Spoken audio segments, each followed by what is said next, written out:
prosesnya itu sendiri, teman-teman yang memiliki login bisa langsung melakukan klaim atau reimbursement di dalam sistem Coupa itu sendiri. Oke, pertama-tama kita masuk ke dalam Coupa, kita login sebagai diri kita sendiri. Oke, jika sudah, kita masuk ke modul expense.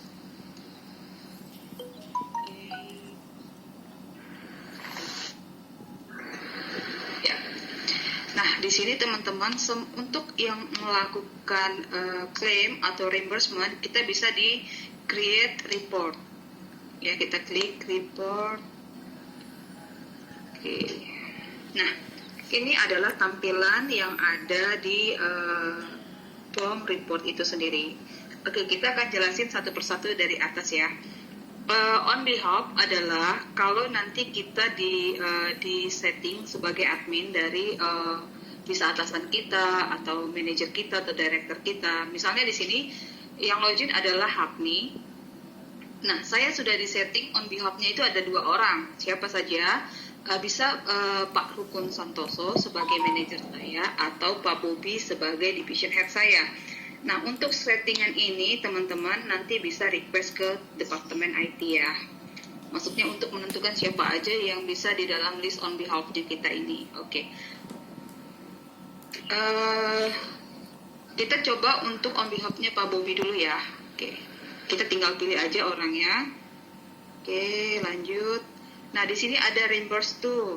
Nah, kalau misalnya claim atau reimbursement, kita selalu pilihnya employee. Artinya expense ini akan ditransfer lagi ke employee tersebut. Nah, karena di sini on behalf-nya adalah Pak Bobi, maka expense-nya akan ditransfer ke Pak Bobi, bukan ke Hapni. Oke, terus selanjutnya ada type of expense. Type of expense itu khusus untuk expense hanya ada 2 pilihan. Satu OPEX dan PRODEX ya. Jadi teman-teman kalau misalnya ini expense-nya terkait sama products, maka biasanya kita milihnya PRODEX. Tapi kalau yang buat operation, kita biasanya milihnya OPEX. Nah, untuk Departemen IT itu sendiri kita hanya memiliki OPEX. Jadi saya pilih OPEX ya. Oke. Nah, di sini ada invoice tracking, tapi invoice tracking ini nanti diisi oleh tim AP. Jadi kita sebagai user, kita biarkan saja dia blank ya. Oke, selanjutnya kita bisa turun ke bawah. Nah, di sini ada expense kategori. Expense kategori itu apa sih? Expense kategori adalah kalau misalnya di saat ini mungkin kita lebih familiarnya itu kayak GL ya. Misalnya kita bisa ketik atau bisa search juga, tapi lebih baik ketik sih ya biar lebih cepat. Misalnya travel. Sorry, kok kasih oil. Travel. Nah, misalnya saya reimburse-nya anggaplah travel.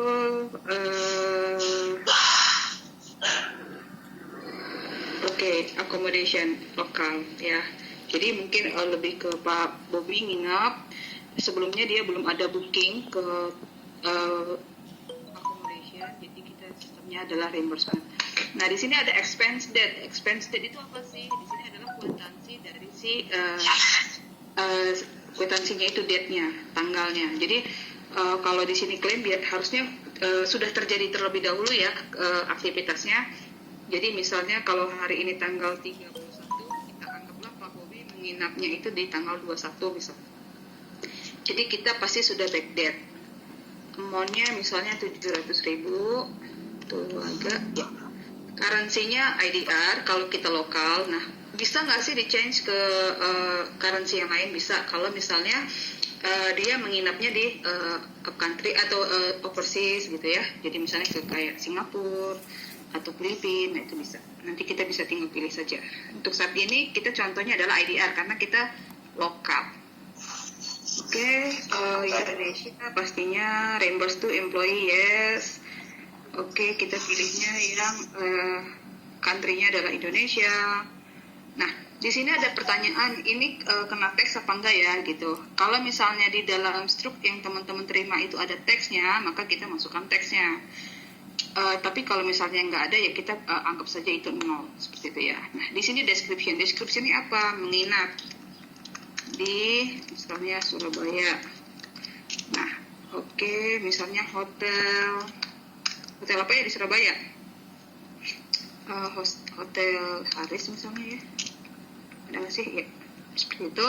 Kita typing aja ya. Jadi di sini nggak ada lookup value-nya. Jadi kita cuma benar-benar typing aja.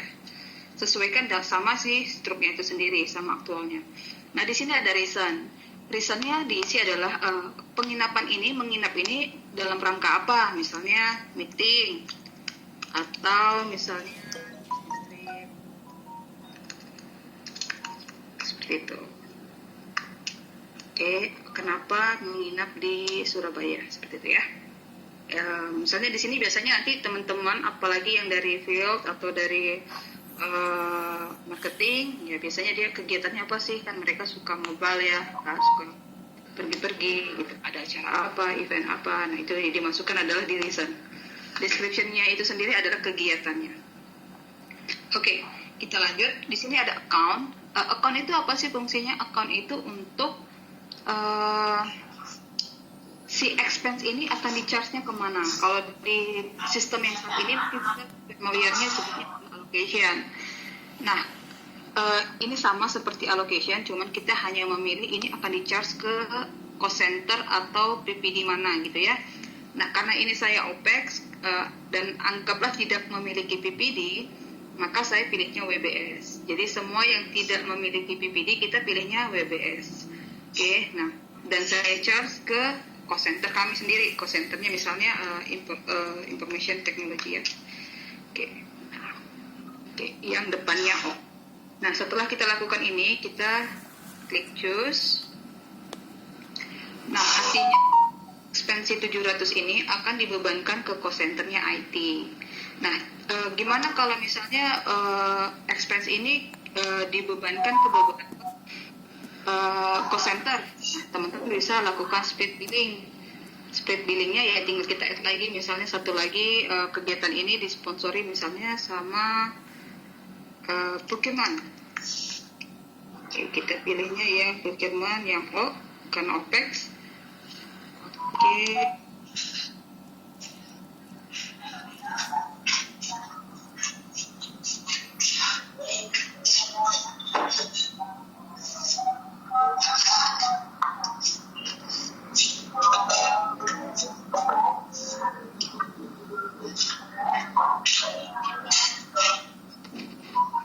Nah artinya ini expense-nya akan di-charge ke atau dialokasikan ke dua cost center ini.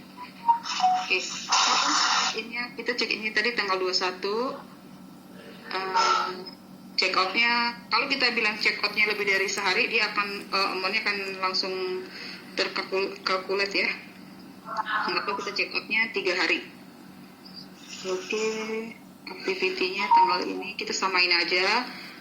Misalnya bisa aja kan kita nginep hari ini karena aktivitasnya baru besok gitu. Bisa juga. Activity N-nya kita samain sama durasi kita menginap. Oke. Bisnis.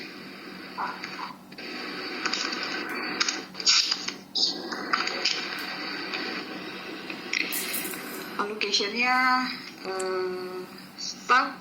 Nah di sini